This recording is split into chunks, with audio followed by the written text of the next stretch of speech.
Is anybody else up late Friday night watching the hockey game? Maybe a few of us. I think hockey's on our minds, perhaps, as the Oilers advance to Game 7 of the Stanley Cup Finals.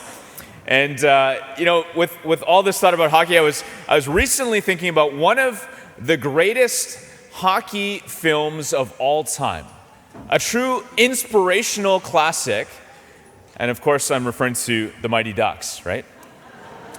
And I was telling this friend about it recently who hadn't seen the movie. So Emilio Estevez, he has to do community service. He ends up coaching this little league hockey team. They're horrible, in fact. None of them are any good. And in particular, their goalie is afraid of the puck. And so at one point, they're at practice, and they actually tie the goalie up to the goalposts. And the whole team lines up and they start pelting pucks at him one after another. And it's kind of a hilarious scene. And then the team, they're exhausted after practice. They head off to the dressing room. And the poor goalie is left there still tied to the post, right? And it's funny. I feel sorry for the guy. And I got wondering, was this scene from the Mighty Ducks inspired by the book of Job? You're like, what? Well, our first reading today from Job, we jump in at chapter 38, and I think I just want to go back to the beginning to tell the story. So, the story of Job, he's this righteous man who he has everything. He has a big family. He's done very well for himself. He's got livestock. He's got property. He is living the dream. And then suddenly one day, it's almost as if he's tied to these goalposts and he just gets pelted with all of these hockey pucks, one after another. First, there's this messenger that runs over and says, hey, there were these raiders who showed up. They stole all of the oxen, all the donkeys. They put all the herdsmen to death. And I was the only one who survived. And I ran over here to tell you. And he hadn't finished speaking when somebody else had come running over and said, in another area, there was this lightning that struck and it consumed all of the sheep and all of the shepherds. And I was the only one who escaped, and I ran over to tell you. And he hadn't finished speaking, and a third guy showed up. I don't know if you're seeing a pattern here. And he said, there was another tribe who came and stole all of the camels and put all of the camel herders to the sword. And I was the only one who escaped to tell you. And we're not finished. He hadn't finished speaking, and a fourth guy shows up, and he says, your sons and daughters were partying together, all in one house, and this great wind swept across the desert. It knocked in the walls, and all of them died. And I was the only one who escaped to tell you. And so Job, distraught by all of this horrible news, it says he tears his garments, which is this biblical gesture of grief, of mourning. It's like a visible sign of someone's heart being torn open. And he's just left there in incredible grief. Almost everything Job owns has been stolen. Almost everyone whom Job loves has died tragically. And that's not all, because then he experiences these boils covering all of his skin, from the heels of his feet right to the top of his head. And at this point, his wife, his soulmate, right, the one who is to be there with him through thick and thin, through sickness and through hell, says to him, hey, Job, you should just curse God and die. Can you imagine? He would have felt so very alone. Now, if you want to know how this story ends, you can read it yourself. It's in the Bible. But I bring it up because I think what this story starts to describe is this timeless, this universal human experience that I can relate to in some way. I haven't experienced quite the drama that Job did, but I suspect you can as well, right? This experience of of being kind of like a goalie tied to the goalposts of life, and just puck after puck being shot at us. Bad news. Maybe you've experienced wave after wave of heavy situations. And I know people personally who right now, they're experienced layered, one thing upon the next, heaviness. In my own life, there's been seasons where I hear some heavy news about a family member. I know of a brother companion who's burdened, or because I'm on the companions leadership, I hear about our other companions foundations like in Detroit or Houston that are experiencing challenges, or staff members who are struggling, or parishioners who receive a sudden unexpected medical diagnosis. All of this stuff, one thing after the next. And I want to be clear that I don't think my life is more difficult than yours. In fact, I suspect that many of you experience things far more heavy, far more challenging, far more complex. And the point is that as these things come at us from different directions, this multitude of big problems, we can be left feeling overwhelmed, afraid, alone, even angry.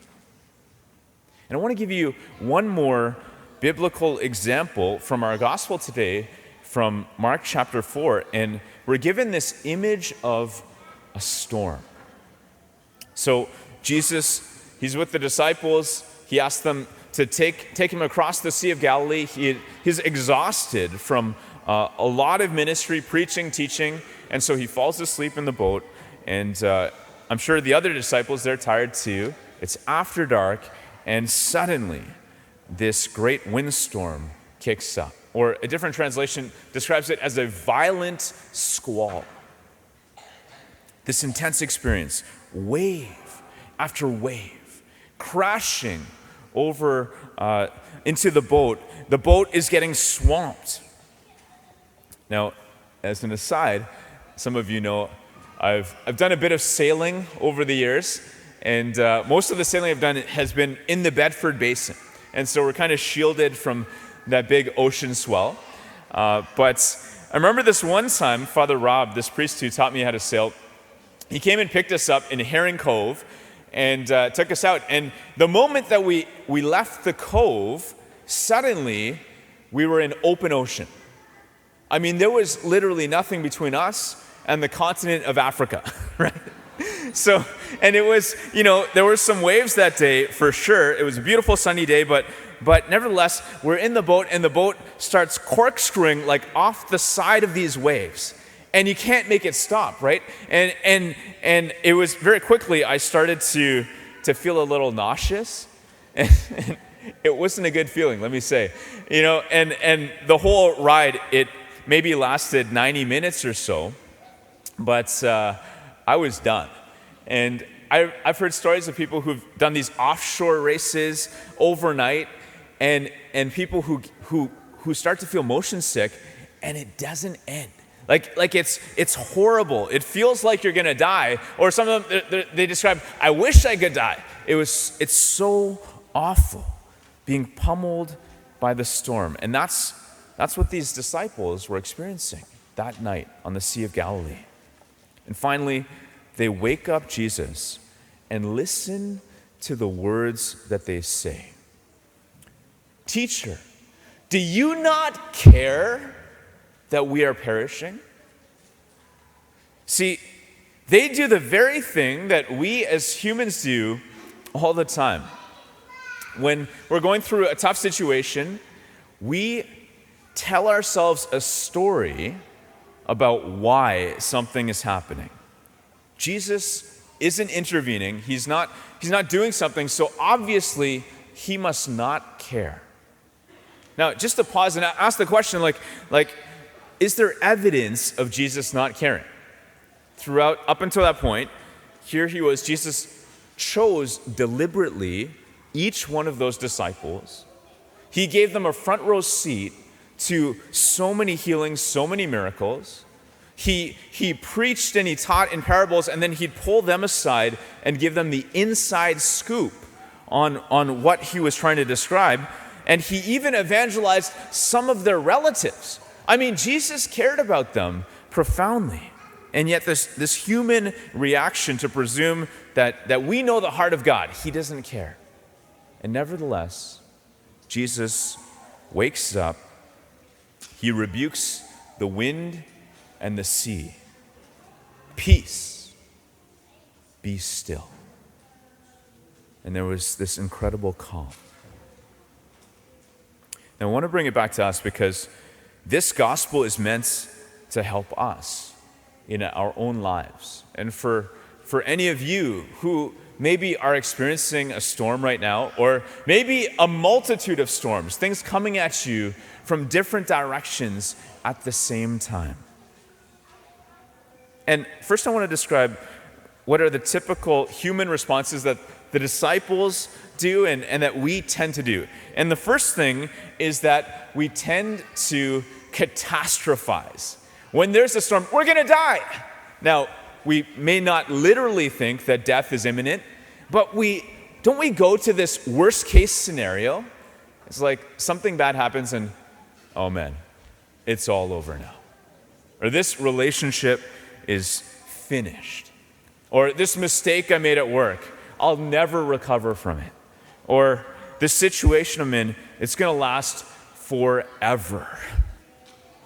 Right? We catastrophize. The second is we very often, in the midst of a storm, we feel alone. And somehow like I have to fix this problem myself. I'm responsible to end the storm somehow. And we take that onto ourselves. And finally, we blame God. Don't you care? Right? When we're going through a difficult time, we're looking for some explanation. We're looking for something or someone to blame. And if we can't find it, then we blame God, as if it's his fault, as if he's the one who's the cause of the storm in the first place. Now, what I want to offer, in contrast to these, is a Christian response in the face of storms. And so, first is, instead of catastrophizing, to pause. Take a deep breath. In fact, let's do that right now. Just take a deep breath. We have to pause, right? Rather than right away go to, this is the end. Secondly, is instead of thinking or feeling like we're all alone in this, to recall that Jesus is in your boat. And if you're going through a storm, if you're going through a multitude of storms right now, I promise you, Jesus is so near. Even if you don't feel him, he's right there in the boat with you. And thirdly is, instead of playing the blame game, to proclaim that God is bigger. That no matter how big the struggle, how big the storm, to proclaim this truth, it's an act of faith to say, my God is bigger still.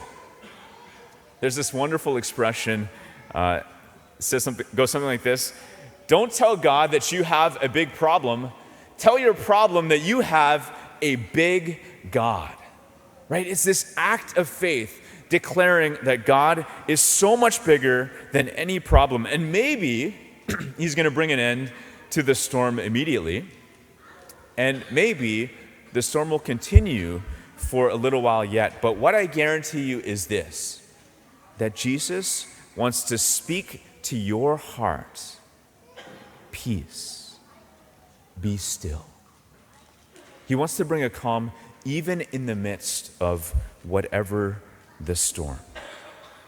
So pause, recall that Jesus is in the boat, and proclaim he's bigger than the storm. I think if we can train ourselves to do this, it's going to have a double effect. We benefit for sure, but also the people around us will be blessed by this. And, I've come across this gospel story so many times, dozens and dozens of times I've read it, and there's a little detail that I'd never noticed until this week. It says they took Jesus with them in the boat. Just as he was, other boats were with him. In other words, that night, in the middle of this violent squall, there were other people and other boats out on the water. And yet there was only one boat in which Jesus lay. Right? Just think about that. So the storm kicks up, and all of a sudden, all those human reactions, they could have been very contagious. You know, the disciples yelling to people in other boats, "Hey, this is horrible. We're going to die. You're on your own. Save yourself." Or this is God. He doesn't care about us. He's leaving us to die in this storm. Right? All of that, which could have had a very contagious effect. And yet when Jesus woke up and calmed the storm, every single boat benefited. All the people, not just the ones who happened to be in the boat with Jesus, but all of them benefited by that peace. As if to say, brothers and sisters, when we demonstrate a supernatural peace in the face of storms, it's a witness for our family members, for our friends, for those who see us going through. I mean, I've been by the bedside of people who have had advanced stages of cancer, and I'm inspired by the witness of their incredible peace in the face of the storm. It can also have a contagious effect. And so, if we can practice this response, to pause, to recall that Jesus is in your boat, and to proclaim that he is bigger, it will actually bless other people as well. And so let's be the kind of church, St. Benedict, that doesn't complain to God about how big our problems are, but who proclaims to our problems that we worship a big God.